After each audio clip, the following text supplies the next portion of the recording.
আমাদের কাজের সমালোচনা করবেন।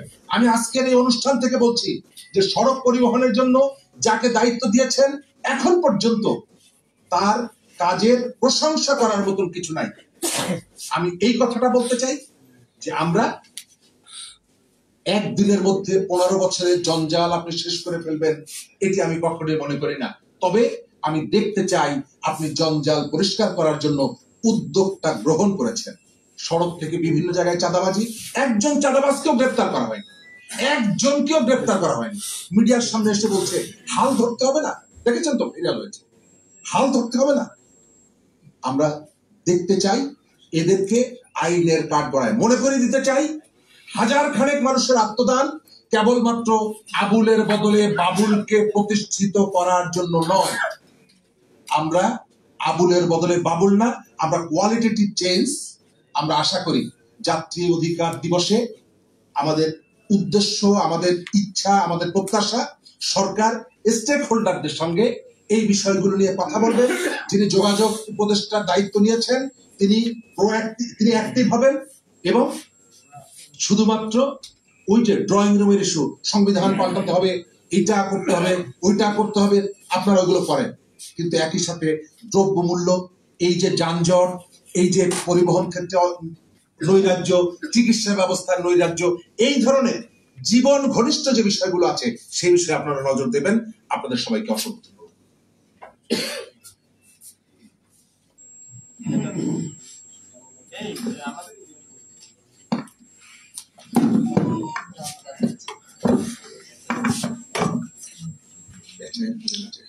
এখন আমাদের মাঝে উপস্থিত হয়েছেন বিশিষ্ট সাংবাদিক মঞ্জুরুল আলম পান্না ভাই, উপস্থিত আছেন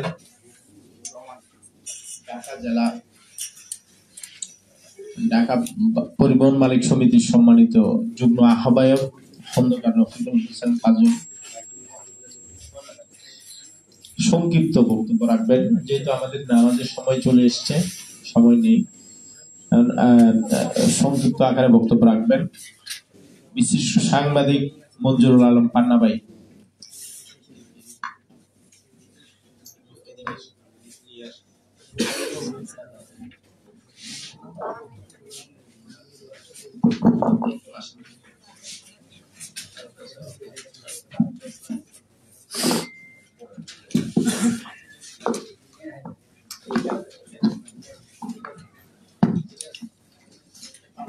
গত 15 বছর ধরে বিষয়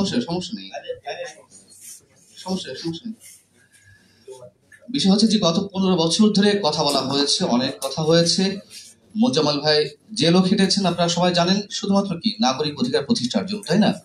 আমরা দেখেছি নাগরিক অধিকার প্রতিষ্ঠার বদলে গত 15 বছর যোগাযোগ মন্ত্রণালয়ের কোনো কাজ হয়নি, তা কিন্তু নয়, অনেক কাজ হয়েছে। কি কাজ হয়েছে? বড় বড় প্রজেক্ট নেওয়া হয়েছে। যত বেশি বড় প্রকল্প তত বেশি টাকা কমিশন, তত বেশি টাকা পকেটস্থ করা। মেট্রো রেল হয়েছে, এলিভেটেড এক্সপ্রেস হয়েছে, কর্ণফুলী টানেল হয়েছে, শেষ নেই বড় বড় প্রজেক্টের। ঋণ করে ঘি খাওয়ানো হয়েছে, কিন্তু মানুষের জীবনের নিরাপত্তার জন্য ছোট্ট যে আইনের সংস্কারগুলো, কাজগুলো বা আইনের ইমপ্লিমেন্টেশন, সেগুলো আমরা হতে দেখিনি। এখন বিষয় হচ্ছে যে বর্তমান সরকারের কাছে আমাদের প্রত্যাশা কি? শুনেন ভাই, ছোট্ট একটা কথা বলি। বিষয়টা হচ্ছে যে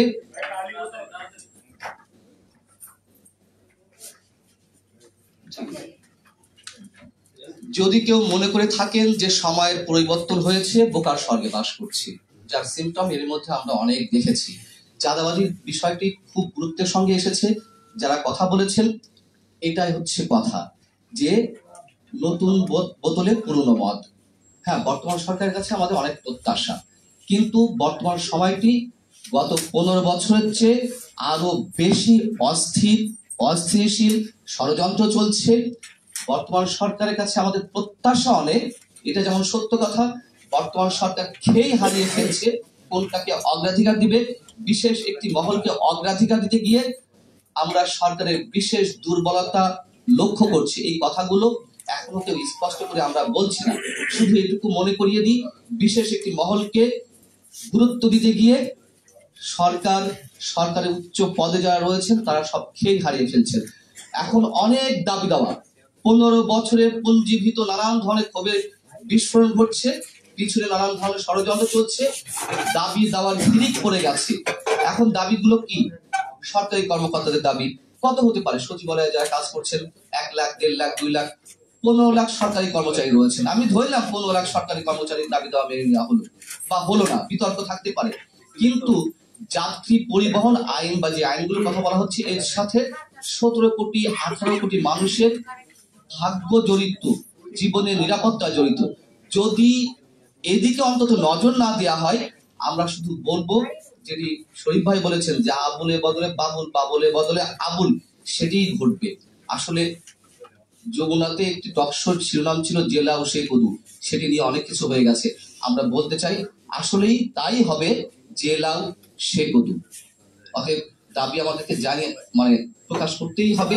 মানবে কি মানবে না সেগুলো ইতিহাস আমাদেরকে সাক্ষ্য দেয়। না মানলে কি হয় আর মানলে কি হয়, শুধু প্রত্যাশা এইটুকু, যেন 18 কোটি মানুষের দিকে বর্তমান সরকার অন্তত দৃষ্টি দেয়, কাজের উদ্যোগটি অন্তত গ্রহণ করো। আল্লাহ হাফেজ, ভালো থাকুন সবাই।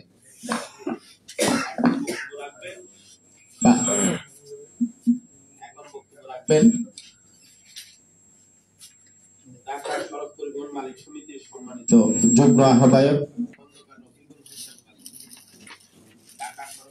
মালিক সমিতির সম্মানিত যুগ্ম আহ্বায়ক খন্দকার রফিকুল হোসেন কাজল।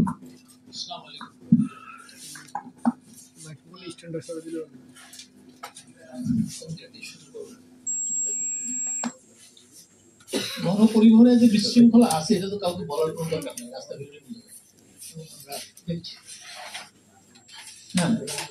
তো এর সমাধান আমাদের দরকার। বিশৃঙ্খলা গত 15 বছরে ছিল, তারা আগেও ছিল, পরিষ্কার করার কোনো কারণ নেই। আরেকটা হচ্ছে আমাদের নতুন রাষ্ট্র, আর আমি শুধু ঢাকাকে যদি ফোকাস করি, এই ঢাকা কিছু বলছেন, আমাকে কিছু বলছেন আপনি?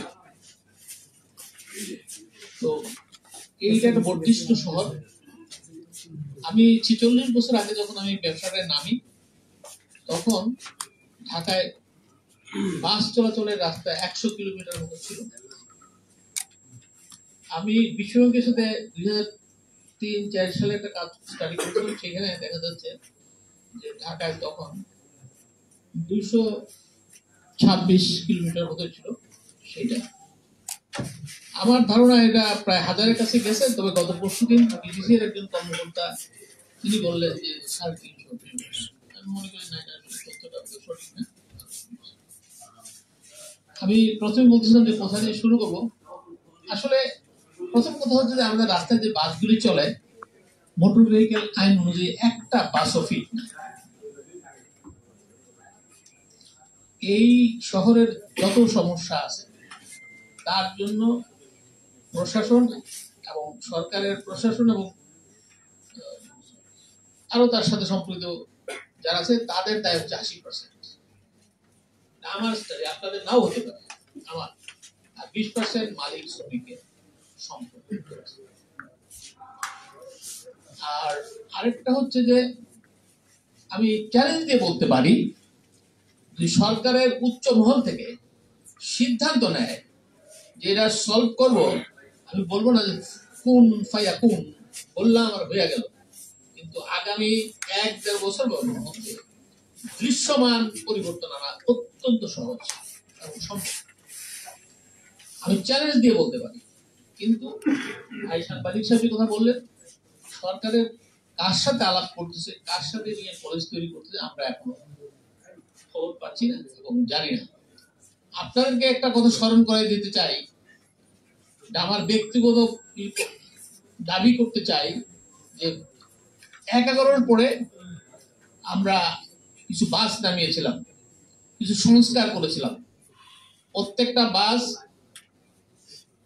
5 মিনিট বা 10 মিনিট পর পর ছাড়তো। এটা রেভিনিউ ভাড়াটা গাড়ির ভিতরে আদায় হতো না, নির্দিষ্ট স্টপেজ এসে গাড়িটা থামতো, একটা গেলে আরেকটা আসতো। এইভাবে প্রায় 60-70টা কোম্পানি দিয়ে আমরা চালু করেছিলাম এবং নগরীতে একটা শৃঙ্খলা ফিরে আসছিল। সেখানে আপনার যানজটের অনেক কমে আসছিল, যাত্রীরা অনেকভাবে আরামদায়ক হচ্ছিল, আরেকটা বিষয় হচ্ছে যে অনেকের ধারণা, অনেকে এই কথাগুলি বিভিন্নভাবে কথা বলেছেন, সেটা হচ্ছে যে এই নাগরিকে আপনি বাড়ি